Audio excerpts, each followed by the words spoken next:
Halo Sobat Dunia Seribu Besar, semoga Sobat selalu diberi kesehatan, panjang umur, dan rizki yang melimpah, amin.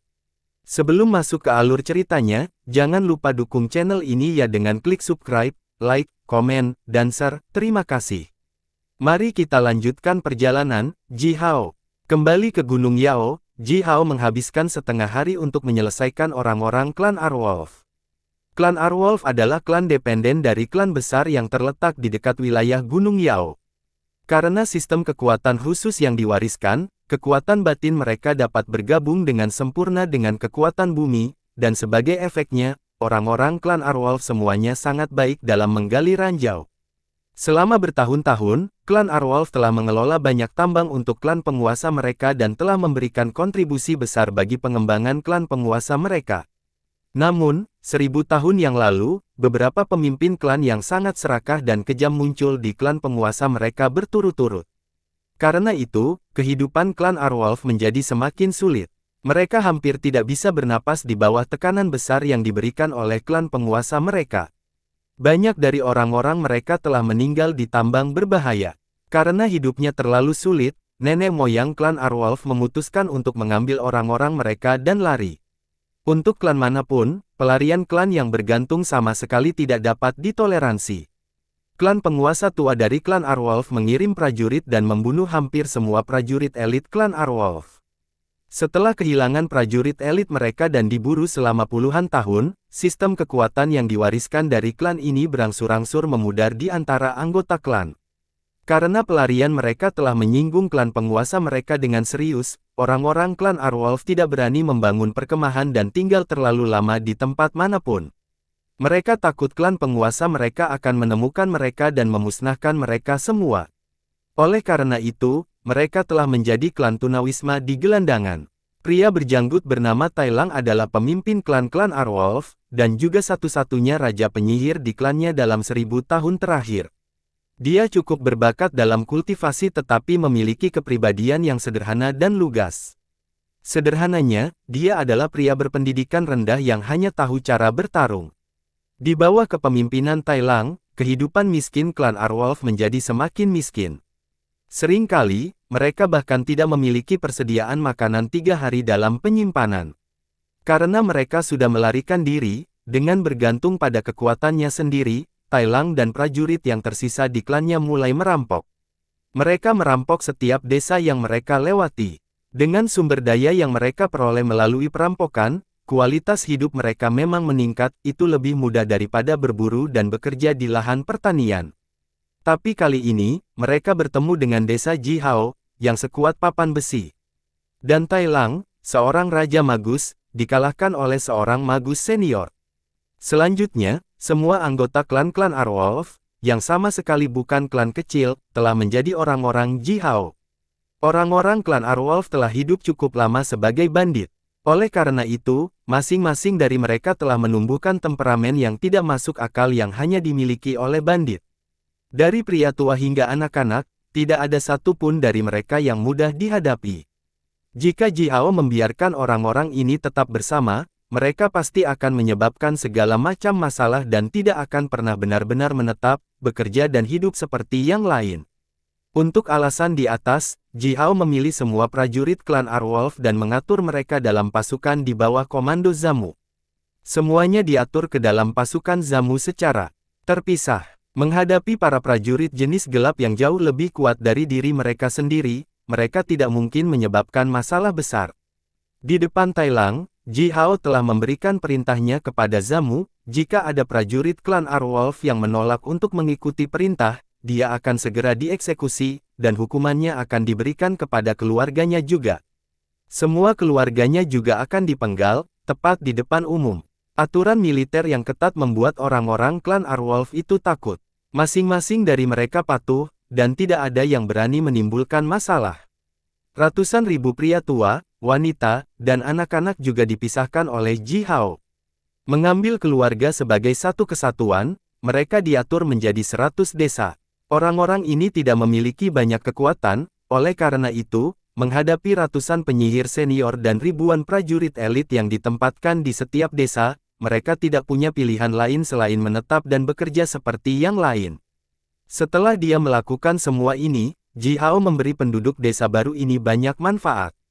Biji-bijian, daging, garam. Ji Hao memberi mereka semua persediaan dasar ini sebanyak yang mereka butuhkan. Di desa-desa tempat mereka dikirim, rumah-rumah baru dan kokoh dibangun untuk mereka. Masing-masing dari mereka menerima mantel bulu hangat yang dibuat dengan tergesa-gesa di bawah perintah Ji Hao. Semua peralatan dapur dan peralatan rumah tangga lainnya yang membutuhkan juga siap untuk mereka, mulai dari sup hingga kacang-kacangan. Ji Hao menakut-nakuti mereka dengan aturan ketat sambil memberi mereka semua manfaat ini. Dengan demikian, ratusan ribu orang klan Arwolf benar-benar ditelan oleh wilayah Ji Hao tanpa perselisihan. Di aula pertemuan yang dibangun di dalam gunung dan di atas meja batu yang tebal dan berat, kotak pasir ajaib persegi bersinar, menunjukkan peta topografi seluruh area di sekitar Gunung Yao. Di pusat Gunung Yao, ukuran berbeda dan tanda warna berbeda telah dibuat di sekitar pegunungan dan sungai. Tai Lang sekarang mengenakan kemeja katun yang nyaman dan satu set baju besi berat berkualitas tinggi, terlihat kuat dan energi. Dia tampak sama sekali berbeda sekarang. Saat ini, dia memegang belati batu hitam, dengan keras menusuk gunung yang jaraknya sekitar 3.000 mil dari puncak utama Gunung Yao. Seketika, gunung ini berubah menjadi merah darah, sama menariknya dengan genangan darah segar. Tuan, ini klan tikus hitam, berdarah itu, mereka pandai memelihara tikus hantu bergigi perunggu. Tikus-tikus itu tidak berbentuk besar tetapi bisa berlari lebih cepat dari hantu, dan sangat pandai menggali lubang dan menambang. Orang-orang ini kaya. Sambil mendecakkan lidahnya, Tai Lang melanjutkan dengan sedikit marah, mereka tidak memiliki terlalu banyak orang, hanya sekitar 70 hingga 80 ribu. Tetapi orang-orang mereka pandai membuka tambang, dan juga menguasai teknik casting. Mereka memiliki kota yang seluruhnya dibentuk dari logam dan memiliki kekuatan pertahanan yang sangat baik. Pemimpin mereka adalah Raja Magus juga. Saat itu, anggota klan saya dan saya menyerang kota mereka dan pertempuran berlangsung selama 24 jam, tetapi kami akhirnya gagal. Pandai menambang, menguasai teknik casting. Mata Ji Hao bersinar, melihat kemana Tai Lang menunjuk sambil menggosok dagunya sendiri. Ji Hao tidak berpikir bahwa klan dengan ratusan ribu populasi seperti klan Arwolf telah tinggal di wilayahnya. Oleh karena itu, setelah menaklukkan klan Arwolf dan menetap orang-orang mereka, Ji Hao menemukan Tai Lang dan bertanya tentang klan lain di daerah ini. Akibatnya, Ji Hao dikejutkan oleh jawaban yang diberikan oleh Tai Lang. Di dalam area radius 10.000 mil di sekitar Gunung Yao ada lebih dari 30 klan berskala berbeda. Klan dengan populasi terkecil, seperti klan tikus hitam, hanya memiliki puluhan ribu orang, sedangkan klan dengan populasi terbesar memiliki lebih dari 1 juta orang. Bersama-sama, lebih dari 30 klan di daerah ini memiliki populasi lebih dari 10 juta. Tidak seperti klan Arwolf, yang bergerak dan hidup dari perampokan, klan lain memiliki wilayah mereka sendiri. Asal-usul mereka juga rumit, dengan beberapa dari mereka sebagian memiliki garis keturunan non-manusia. Oleh karena itu, masing-masing klan ini memiliki cara bertahan hidup khusus mereka sendiri. Sama seperti klan tikus hitam, mereka tidak memiliki terlalu banyak orang tetapi memiliki persenjataan berkualitas tinggi, dan pemimpin klan mereka adalah Raja Penyihir. Selain itu, mereka memiliki kota yang sepenuhnya logam untuk menjaga jantung wilayah mereka. Oleh karena itu, mereka telah menjalani kehidupan yang cukup baik. Sebelumnya tidak ada yang datang untuk mengelola daerah ini, sehingga mereka bisa menjalani hidup mereka dengan gaya mereka sendiri.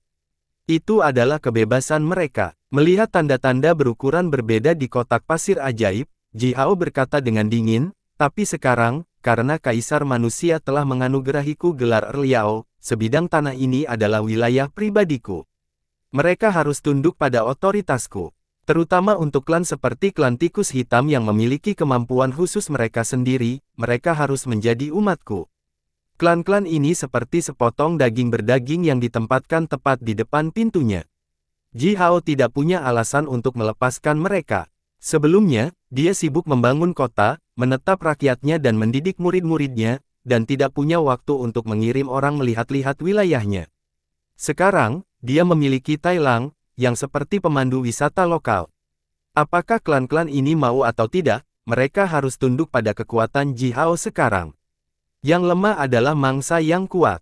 Klan besar akan menelan klan kecil. Ji Hao telah banyak melihat hal-hal seperti itu di gurun selatan. Cuacanya buruk, tidak baik untuk berbaris. Musim dingin ini, prajurit kita harus menetap di sini dan terus berlatih. Ji Hao meninju meja batu dengan keras dan melanjutkan, pada awal musim semi, saya akan memimpin pasukan sendiri dan akan memindahkan semua klan ini ke Gunung Yao.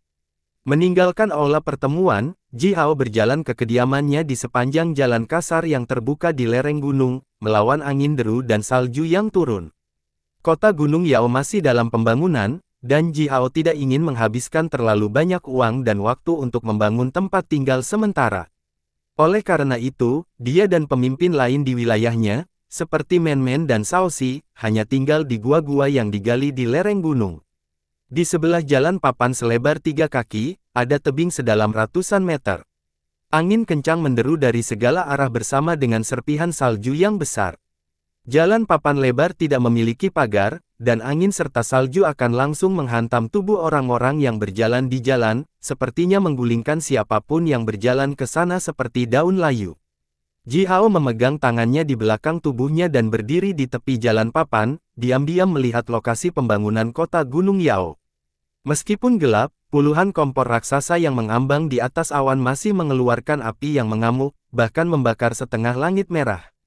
Sejumlah besar bahan baku berharga telah tanpa henti dilemparkan ke dalam kompor, berubah menjadi besi ilahi berbintang cair, mengalir keluar di sungai. Fondasi tembok kota telah selesai, dan pada tahap ini, bahan baku yang baru tiba semuanya telah melebur menjadi besi ilahi berbintang dan tembok kota sedang dicor. Kuae dan dewa-dewa lainnya telah berjalan di sekitar tembok. Kota yang baru dilemparkan dengan panas yang mengepul, tanpa henti mengeluarkan simbol mantra ilahi yang sangat besar dan mencetaknya di dinding. Selain melebur besi dewa berbintang, dewa-dewa ini juga telah membuat sejumlah besar komponen ilahi di kompor itu. Komponen-komponen ilahi ini memiliki bentuk yang sederhana dan primitif dan dihiasi dengan pola yang indah. Setiap bagian dari komponen ilahi ini telah bersinar dengan cahaya yang indah dan mengandung kekuatan yang sangat besar. Formasi besar langit dan bumi yang lengkap harus disusun oleh lebih dari 100.000 keping komponen ilahi seperti ini. Bahkan dengan kekuatan Kuae dan saudara-saudaranya yang luar biasa dan kapasitas besar dari kompor raksasa itu, pekerjaan pengecoran komponen ilahi itu masih akan memakan waktu beberapa tahun. Ji Hao hanya berharap dengan biaya yang begitu besar, Kuae dan saudara-saudaranya dapat membangunnya kota yang benar-benar hebat yang akan cukup memuaskannya. Diam-diam menonton sebentar, Ji Hao perlahan berjalan ke kediamannya di sepanjang jalan papan. Beberapa burung xiao yang dingin perlahan terbang di kejauhan. Beberapa dari kelompok pertama murid yang diambil Ji Hao, yang telah belajar bagaimana menyerap kekuatan alam dan menumbuhkan sedikit kekuatan di tubuh mereka sendiri, sedang duduk di punggung burung-burung xiao itu, tangan menekan busur dan dengan waspada melihat sekeliling. Ji Hao tidak mengambil murid-murid ini karena membiarkan mereka menikmati hidup mereka. Sebaliknya, dia melihat anak-anak ini sebagai kekuatannya dan di masa depan, tidak peduli dalam perang antara umat manusia dan non-manusia atau dalam konflik antara kekuatan besar umat manusia, mereka semua akan memainkan peran penting. Oleh karena itu, meskipun murid-muridnya ini masih muda dan belum kuat, Ji Hao telah melatih kembali mereka dengan aturan militer yang paling ketat. Setiap hari, anak-anak ini akan bergiliran berdiri sebagai penjaga dan berjaga malam, kehidupan sehari-hari mereka persis seperti tentara sungguhan. Melirik beberapa murid yang telah dengan waspada melihat sekeliling dan tidak berani sedikit ceroboh, Ji Hao diam-diam memuji mereka. Dia terus berjalan menuju guanya sendiri di sepanjang jalan papan tanpa mengganggu mereka. Berjalan di sepanjang jalan lebih dari 500 meter, ada area datar persegi seluas 100 meter di lereng gunung, yang terhubung dengan lereng gunung melalui pintu batu berdaun 2. Di belakang pintu adalah tempat tinggal Ji Hao. Lapisan cahaya yang jelas menyelimuti pintu batu. Ini adalah sihir di antara sihir yang diajarkan Yu Yu kepada Ji Hao, bernama cahaya ilahi Yu Yu. Cahaya ilahi ini kuat dan fleksibel dan memiliki banyak kegunaan yang berbeda. Setelah Ji Hao memadatkan roh primordialnya dengan kekuatan jiwanya dan berlatih keras untuk waktu yang agak lama di bawah bimbingan Po, dia akhirnya berhasil melemparkan cahaya ilahi Yu Yu sebulan yang lalu. Lapisan tipis dari cahaya ilahi Yu Yu sebenarnya sangat tangguh. Dengan kekuatan Ji Hao saat ini, cahaya ilahi yang dilemparkan olehnya dapat menahan serangan yang diluncurkan oleh puluhan penyihir senior tingkat puncak dengan tangan bersama tanpa putus. Dengan mengatur cahaya ilahi pelindung ini di luar kediamannya sendiri, Ji Hao tidak benar-benar berniat untuk mencegah pencurian, karena dia tidak memiliki barang mahal di guanya. Sebaliknya, itu murni karena keinginan untuk mengejar hal-hal untuk bersenang-senang yang dia miliki sebagai seorang remaja. Dia hanya ingin berlatih cahaya ilahi yang merupakan sihir yang baru dipelajari. Tubuhnya melintas di udara dan aliran yang jelas menyebar di tubuhnya. Selanjutnya, Ji Hao berjalan melalui cahaya ilahi di luar dan mencapai pintu.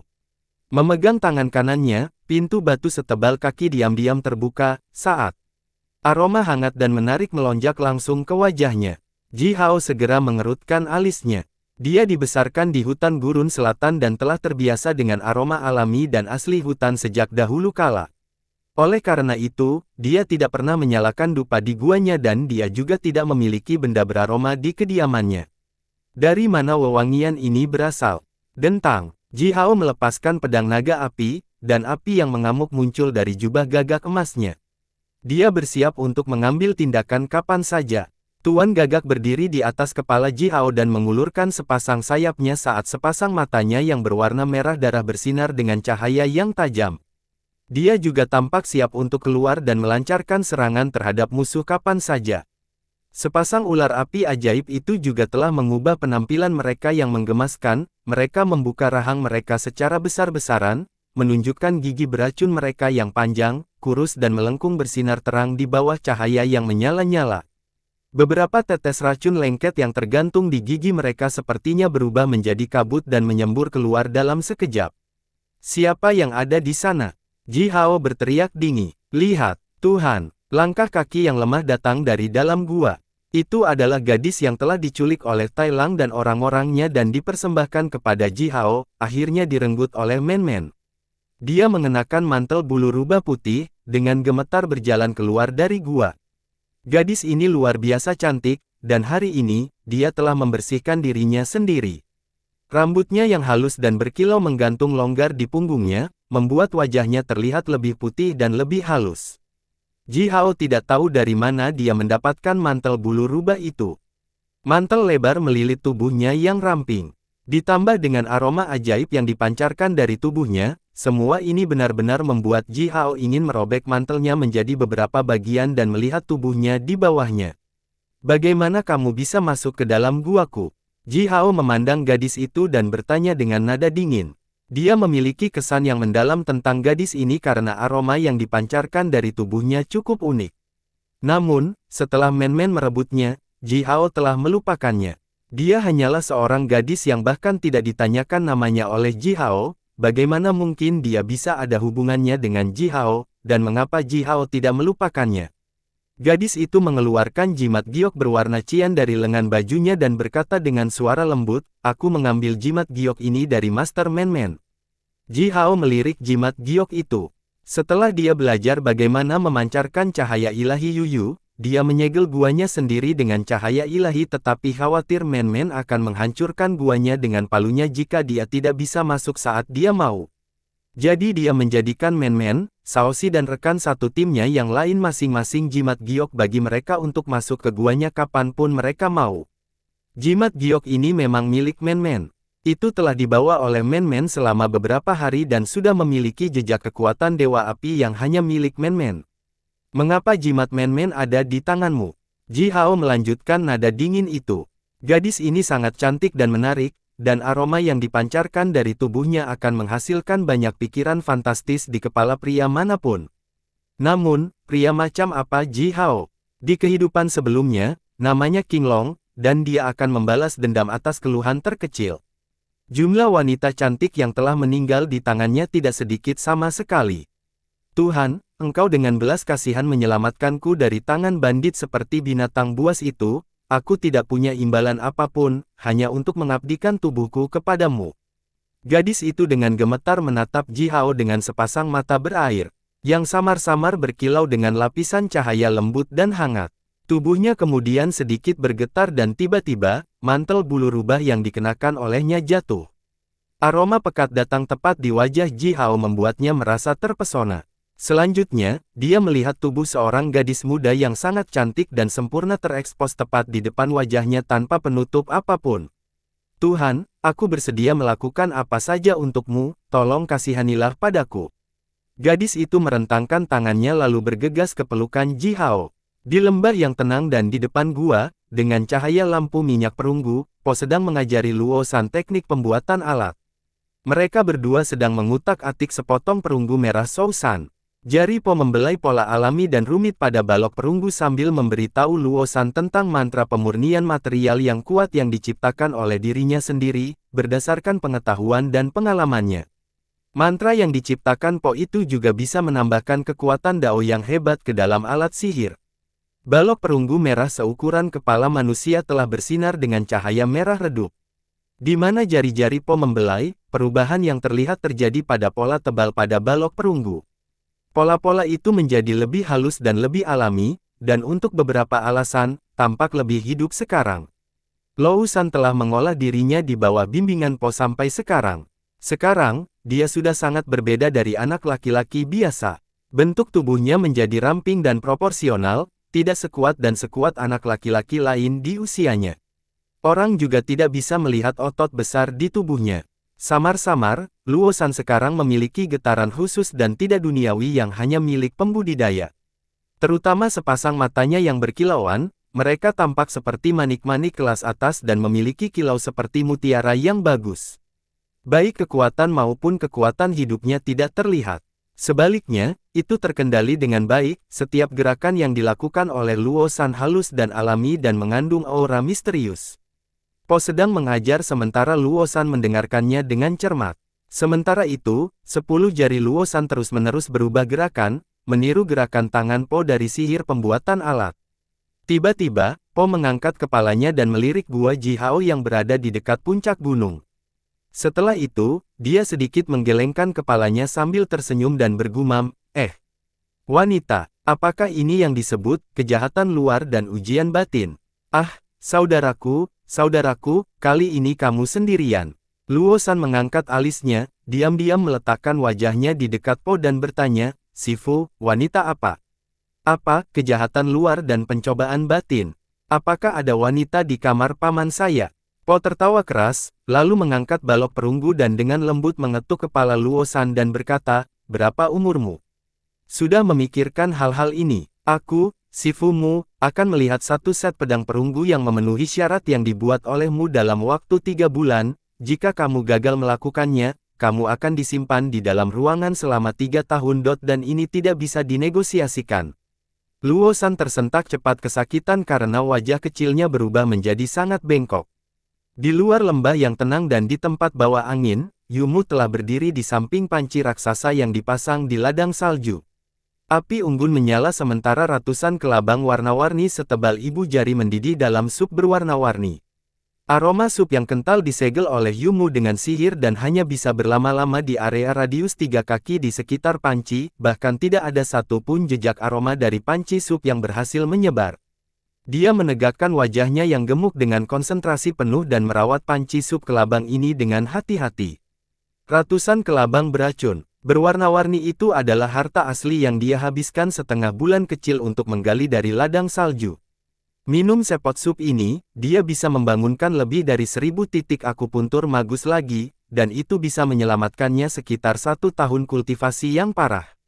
Sekitar 100 meter jauhnya, Feng Xing sedang berbaring di pohon pinus besar, diam-diam mencapai kepalanya ke arah gua Ji Hao dan mencoba melihatnya. Oi, menurutku wanita kecil itu merencanakan sesuatu yang buruk. Aku, Feng Xing, pria yang tampan, telah muncul di sekitarnya setidaknya 100 kali selama beberapa hari ini. Namun, dia bahkan tidak melirikku. Jadi aku tahu bahwa dia merencanakan sesuatu yang jahat. Seperti yang kupikirkan, wanita kecil ini memang tidak baik. Lihat, dia diam-diam masuk ke kamar Ji Hao di tengah malam. Dia berencana untuk membunuh Ji Hao. Feng Xing berbalik, menatap Yumu dan berkata dengan serius dengan wajah pahit, Bloody Fatso, aku akan menyelamatkan Ji Hao dari kesengsaraan yang ekstrim. Saya akan melindunginya dari bahaya. Bagaimana menurutmu? Apakah saya pria yang sangat baik? Yumu mengambil sepasang sumpit perunggu, mengangkat kepalanya dan dengan cepat melirik ke samping ke arah Feng Xing sambil berkata, "Boloks." Gadis itu baunya sangat enak sehingga bahkan aku ingin menggigitnya di bagian tubuhnya yang paling berdaging dan melihat apakah dia juga enak. Dengan gadis cantik yang masuk ke kamarnya sendirian, apakah Ji Hao membutuhkan bantuanmu? Melindunginya dari bahaya. Apakah menurutmu Ji Hao membutuhkanmu untuk melindunginya dari bahaya? Feng Xing menggosok dagunya sendiri, tetap berbaring di cabang dan melihat ke kamar Ji Hao sambil berkata, bagaimana mungkin saya tidak membantunya? Aku yakin jika Ji Hao benar-benar melakukan sesuatu pada wanita kecil itu malam ini, seseorang akan segera melakukan beberapa hal mengerikan padanya. Mengucapkan beberapa kata terakhir, Feng Xing mengangkat sepasang tinjunya dan menghancurkannya dengan keras. Yumu berhenti, menatap Feng Xing dengan bingung dan bertanya, siapa? Feng Xing tersenyum aneh, merendahkan suaranya dan bergumam, hari-hari ini, kamu sibuk dengan anak-anak itu, tapi aku tidak sepertimu. Saya telah berkeliaran dan mendengar tentang banyak hal. Ketika Men-Men berbicara dengan seseorang, saya mendengar dia mengatakan bahwa Great Libation sangat menyukai Ji Hao. Yumu menjulurkan matanya karena terkejut dan berkata, persembahan besar. Zurong, apakah Ji Hao benar-benar akan menjadi menantu Dewa Api? Yumu menjatuhkan sumpit dan langsung melompat dan melompat di bawah pinus. Dia menyipitkan sepasang mata kecilnya dan melihat ke gua Ji Hao sambil berkata, ya ampun, wanita ini memang bencana besar. Jika Anda bersamanya, Anda benar-benar akan melindungi Ji Hao dari bahaya serius. Ya ampun, sepasang palu itu. Sambil menggelengkan kepalanya, Yumu merendahkan suaranya dan bertanya, wanita itu, bagaimana dia bisa masuk ke kamar Ji Hao?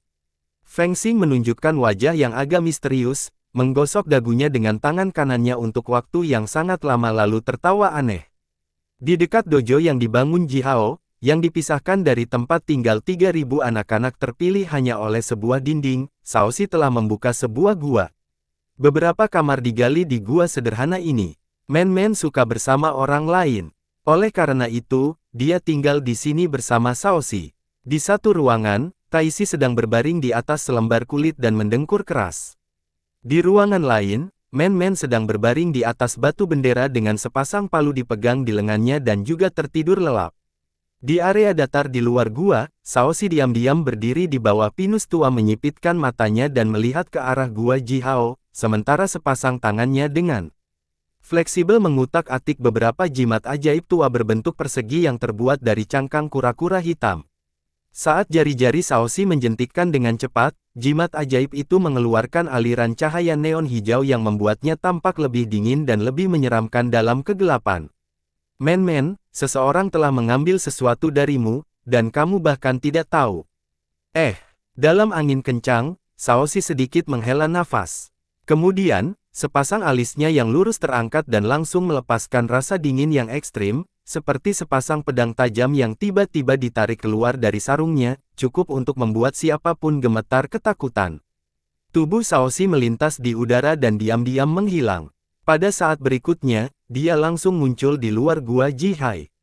Setelah dia menyerap mutiara roh naga lilin, Shaoxi mendapatkan kekuatan teleportasi. Karena itu, dia adalah yang paling menakutkan di antara semua teman dekat Ji Hao karena dia bisa muncul dan menghilang tiba-tiba, dan sangat sulit untuk dijauhi. Tubuh gadis itu yang beraroma manis, lembut menabrak pelukan Ji Hao. Ji Hao hanya merasa bahwa seluruh tubuhnya tiba-tiba terbungkus oleh bola udara yang hangat, dan bahkan jiwanya telah bergetar sejenak saat seluruh tubuhnya melunak.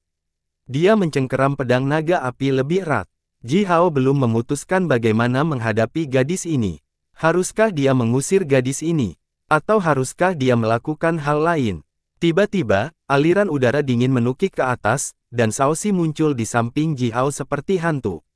Dia mengunci leher gadis itu dengan jari-jarinya yang panjang, ramping dan kuat, lalu dengan mudah melemparkan gadis itu keluar.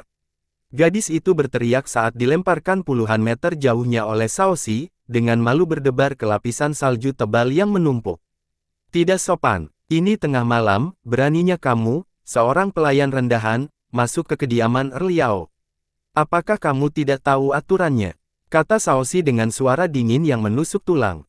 Setelah itu, dia mengangguk ke Ji Hao dan berkata, Ji Hao, pilih beberapa anak laki-laki pintar dari murid-muridku untuk menjadi penjaga dekatmu. Jika tidak, sebagai Erliao, Anda bahkan tidak memiliki seseorang untuk membuatkan teh untuk Anda. Ini tidak baik. Dengan dingin mengangkat kepalanya tinggi-tinggi, Shaoxi kemudian berjalan keluar melalui lapisan cahaya ilahi Yu dengan dadanya membengkak.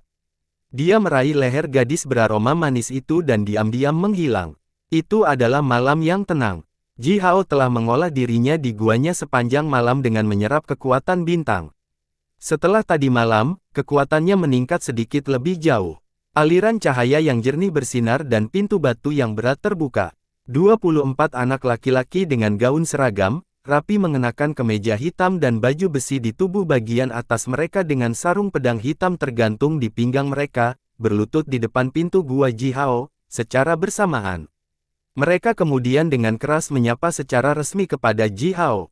Earl Yao, semua 24 anak laki-laki itu baru berusia 12 hingga 13 tahun, tetapi mereka lebih dari 1 kaki lebih tinggi dari anak laki-laki lain pada usia mereka, dan tubuh mereka jauh lebih kuat, seperti citah yang tinggal di hutan. Tubuh kokoh itu membuat mereka terlihat sangat sehat dan energik. Kekuatan alam di Midland jauh lebih terkonsentrasi, dan dengan demikian orang-orang yang tinggal di sini jauh lebih kuat daripada di 4 gurun. Anak-anak ini semua dipilih dengan cermat dari lebih dari 10 juta anggota klan, dan mereka semua adalah yang paling berbakat. Selama 2 tahun di bawah kepemimpinan Ji Hao ini, semua persediaan hidup mereka berkualitas tinggi, dan mereka tidak pernah kekurangan obat-obatan. Pendukung untuk budidaya. Sekarang, semua 24 anak laki-laki ini hampir melangkah ke level penyihir senior. Kembali ke Southern Wasteland, anak-anak yang memiliki kekuatan tingkat senior pada usia yang begitu muda pasti akan dipandang sebagai jenius yang luar biasa bahkan di antara skala besar kelas atas, bahkan di kota Puban, anak-anak ini masih bisa dihitung sebagai bakat potensial. Merasakan rasa tajam kekuatan yang dilepaskan dari tubuh anak-anak ini dan melihat tatapan tajam dan bertekad mereka, Ji Hao dengan senang hati mengangguk. Semua anak baik, pikir Ji Hao, tapi Ji Hao memandang mereka dengan sedikit bingung, dan bertanya, apa kamu? Anak laki-laki yang berlutut di depan menangkupkan tangannya dan menjawab dengan keras dan jelas, di bawah perintah Sifu Shaoxi, mulai sekarang, kami adalah penjaga ketat Erliao, dan kami akan melakukan segala macam pekerjaan untuk Anda. Sifu Shaoxi memerintahkan bahwa kemanapun kamu, Erliao, pergi, kami akan mengikutimu dengan cermat. Ji Hao sedikit membuka pikirannya, tidak berhasil berpikir jernih untuk beberapa saat. Tidak ada yang terjadi tadi malam kecuali gadis beraroma manis itu muncul di kamarnya dan menabrak pelukannya, bukan? Tapi mengapa Shaoxi mengambil langkah besar? Dia benar-benar memilih 24 anak laki-laki pintar untuk tetap bersama Ji Hao pagi-pagi sekali, mengapa? Namun, Ji Hao juga merasa bahwa dia memang bisa menggunakan beberapa penjaga ketat yang bekerja untuknya. Ji Hao tidak menyangka mereka akan sangat kuat, tetapi setidaknya mereka bisa melakukan banyak hal untuknya. Menggosok dagunya, Ji Hao perlahan mengangguk dan berkata, baiklah, ini tidak buruk. Karena kamu adalah penjaga dekatku, selanjutnya, kamu harus memiliki nama keluargaku. Saya memberi Anda nama keluarga, Ji. Kamu dan keturunanmu semua bisa menggunakan nama keluargaku ini. Wajah sekelompok anak laki-laki itu memerah karena kegembiraan. Mereka dengan keras bersujud kepada Ji Hao dan menempelkan kepala mereka ke tanah, tidak mengangkat kepala mereka kembali untuk beberapa saat. Di era ini, sebagai budak, nama keluarga yang diberikan oleh tuan mereka berarti kemuliaan tertinggi. Ji Hao memberi mereka nama keluarganya, yang berarti bahwa sejak hari ini mereka benar-benar melepaskan diri dari posisi budak, dan ini juga akan membawa manfaat besar bagi orang tua mereka.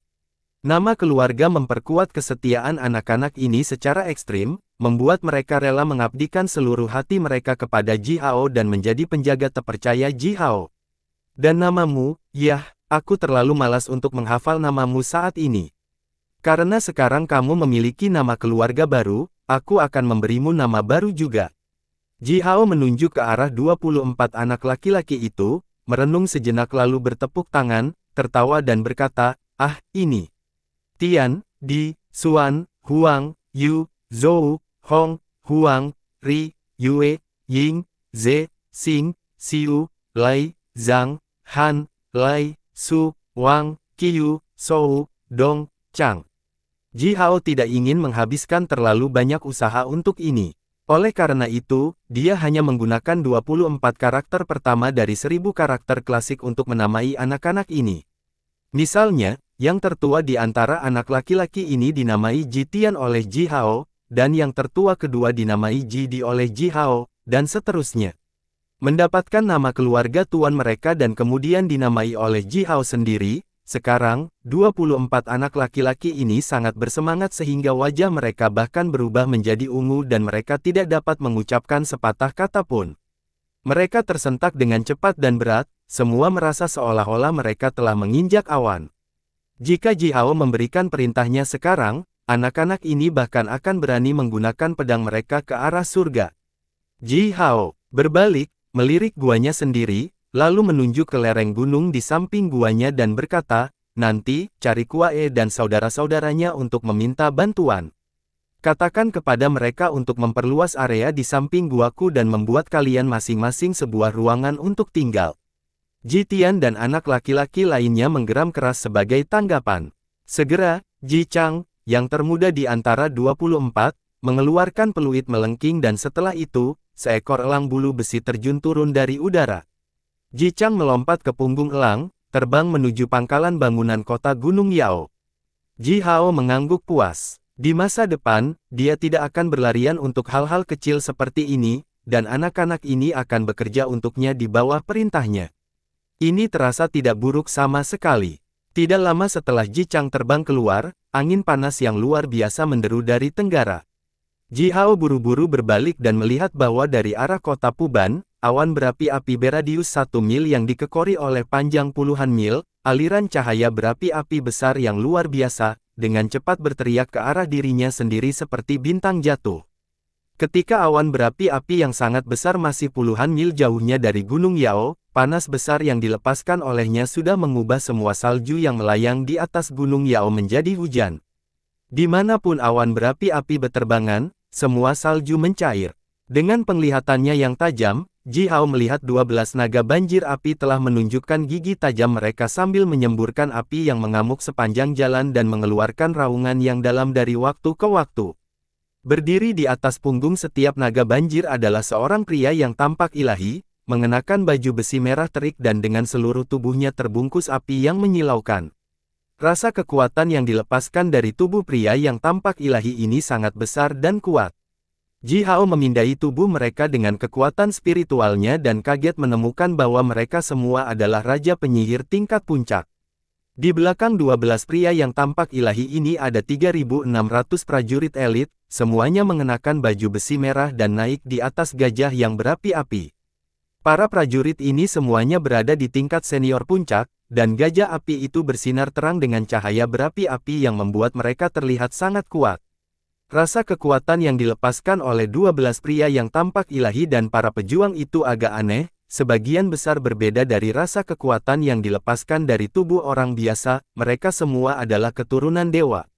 Dilihat dari gaya baju besi yang dikenakan oleh mereka dan getaran kekuatan panas yang dilepaskan dari tubuh mereka, ini semua adalah dewa api, orang-orang Zurong. Awan berapi-api menukik ke atas, tiba-tiba berhenti di depan Ji Hao. 12 pria mirip dewa yang menunggang naga banjir api melompat turun dari awan yang berapi-api, dengan cepat berlutut dan memberi hormat kepada Ji Hao dan berkata, "Tuan Erliao. Mulai sekarang, kita semua adalah penjaga ketat Princess Men-Men, dan semuanya di bawah komando Erliao." Ji Hao tercengang. Apa ini? Mengapa Zurong mengirim pasukan yang begitu kuat kepadanya tanpa alasan? 12 raja penyihir tingkat puncak dengan 3.600 penyihir senior tingkat puncak, dan semua orang ini adalah penjaga dekat Men-Men. Dengan temperamen Men-Men yang eksplosif, Ji Hao bisa membayangkan bahwa wilayah Gunung Yao-nya tidak akan pernah kurang riuh di masa depan. Ji Hao tidak tahu harus berkata apa. Zip, Men-Men berlari dengan gadis beraroma manis itu di tangannya. Melihat Ji Hao, dia dengan mudah melemparkan gadis itu ke para prajurit dewa api itu, lalu berteriak pada mereka sambil menyeringai menghadap Ji Hao, Yaya, apakah Aba mengirimmu ke sini? Kirim gadis ini kembali. Bukankah dia suka bergaul dengan pria di tengah malam? Kirim dia kembali ke gurun selatan. Berikan dia kepada saudara laki-laki ketujuhku, itu. Wajah gadis itu segera menjadi pucat kertas. Men kemudian berkata kepadanya dengan senyum lebar, Yaya, Ji Hao bukan Erliao kecil. Apa yang bisa Anda dapatkan dengan tinggal bersamanya? Kakak ketujuh saya adalah putra darah Aba saya dan pangeran keluarga Zurong. Dia 100 kali lebih baik dari Ji Hao. Kamu tetap berpegang padanya. Beberapa pria parubaya yang mengenakan jubah panjang dan topi tinggi meraih gadis itu dengan senyum aneh di wajah mereka, lalu menginjak awan berapi-api dan naik ke udara, terbang menjauh dalam sekejap mata. Ji Hao merentangkan tangannya, tanpa daya menatap Men. Apa sebenarnya yang baru saja terjadi? Kembali ke kota Puban, dekat balai kota Kaisar Sun adalah hutan tua pohon pinus. Di antara pohon-pohon pinus dengan cabang tebal dan bengkok yang tampak seperti monster mengerikan yang tak terhitung jumlahnya, sebuah pondok bengkok berdiri sendirian di samping kolam hijau tua beradius puluhan meter yang ditutupi oleh dakwit. Hutan, pondok, dan kolam semuanya telah memberikan perasaan tua yang tak terkatakan, bahkan katak tua yang tergeletak di daun teratai tepat di tengah kolam tampak kuno. Bola mata abu-abu katak tua itu sesekali bergerak, dan setiap kali ia melakukan itu, sepertinya anehnya berkata, aku mulai bosan hidup. Semuanya aneh di sini. Naga lilin Gui sedang berjongkok di depan pondok, melihat seekor ular hitam kecil yang berenang dengan malas di bawah dakwit. Ular hitam itu memiliki bentuk tubuh yang aneh, kepalanya seukuran kepalan tangan manusia menempel pada tubuhnya yang setebal sumpit. Sekilas, kepalanya tampak mirip dengan naga banjir, dan memang memiliki 4 cakar kecil di bawah perutnya. Jika bukan karena proporsi tubuhnya yang aneh, ular hitam kecil ini akan benar-benar terlihat seperti naga banjir hitam. Alih-alih sepasang mata ular hitam itu ada 2 api hijau yang menyala-nyala. Itu tidak memiliki bola mata, yang 2 api hijau menyala-nyala, memancarkan cahaya hijau redup dan menyeramkan, berkedip melintasi air kolam hijau tua.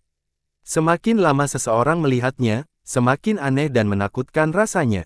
Dari waktu ke waktu, ular hitam ini akan menutup matanya dan seketika, seluruh kayu pinus, yang menghadap salju tebal, akan meredup.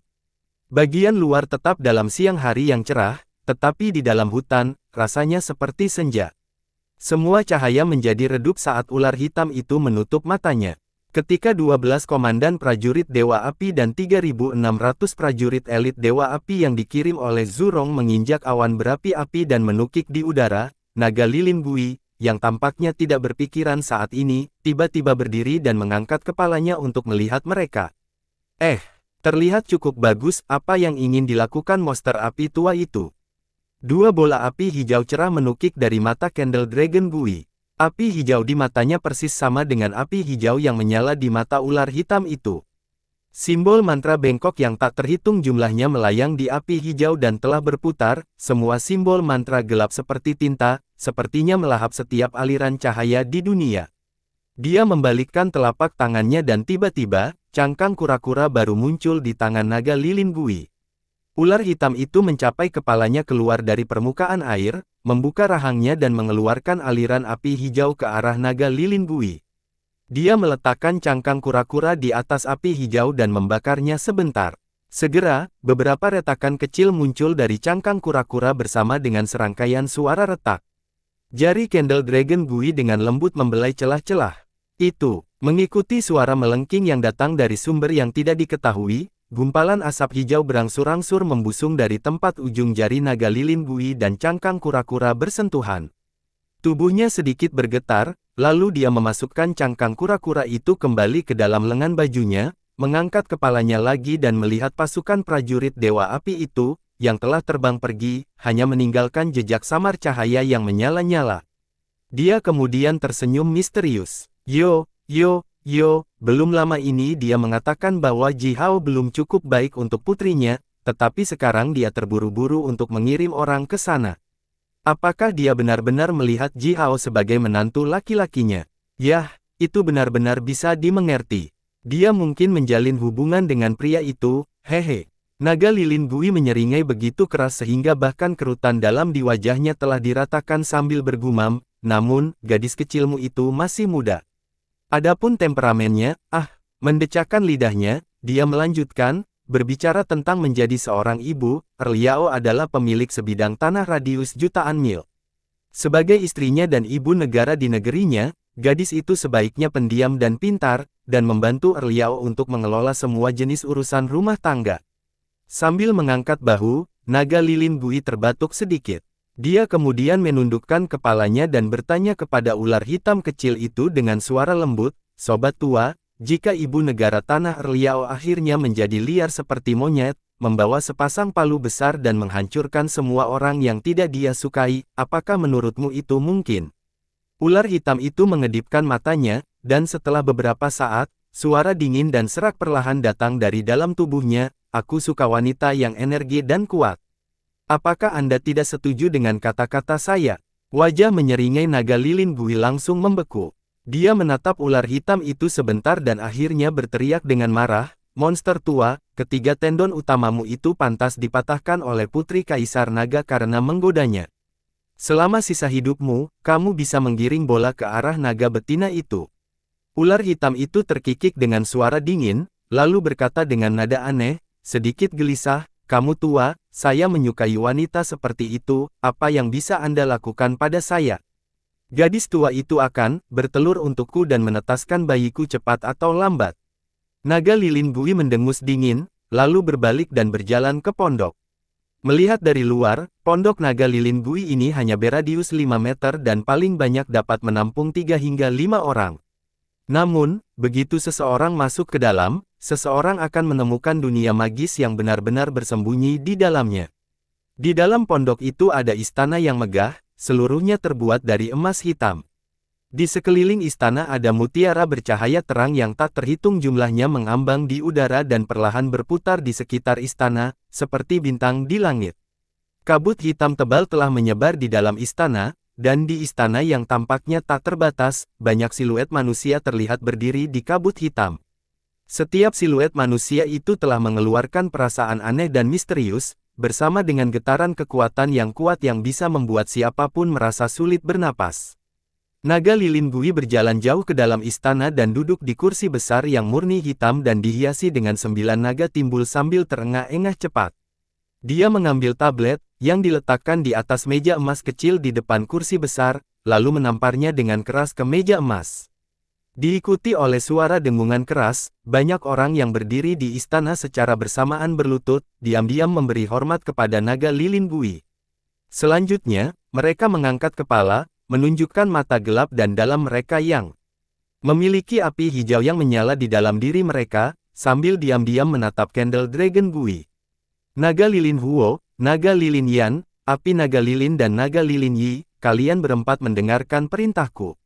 Saya memerintahkan Anda untuk memimpin prajurit kami dan menuju ke Gunung Yao.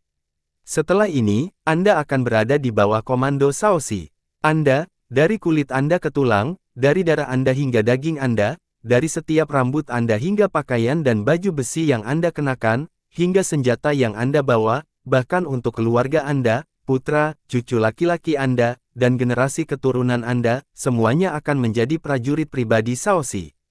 Keempat prajurit, yang tingginya hampir 10 meter, berotot dan bahkan tampaknya sedikit lebih kokoh daripada prajurit besar klan Jia, menanggapi dengan geraman yang bergema.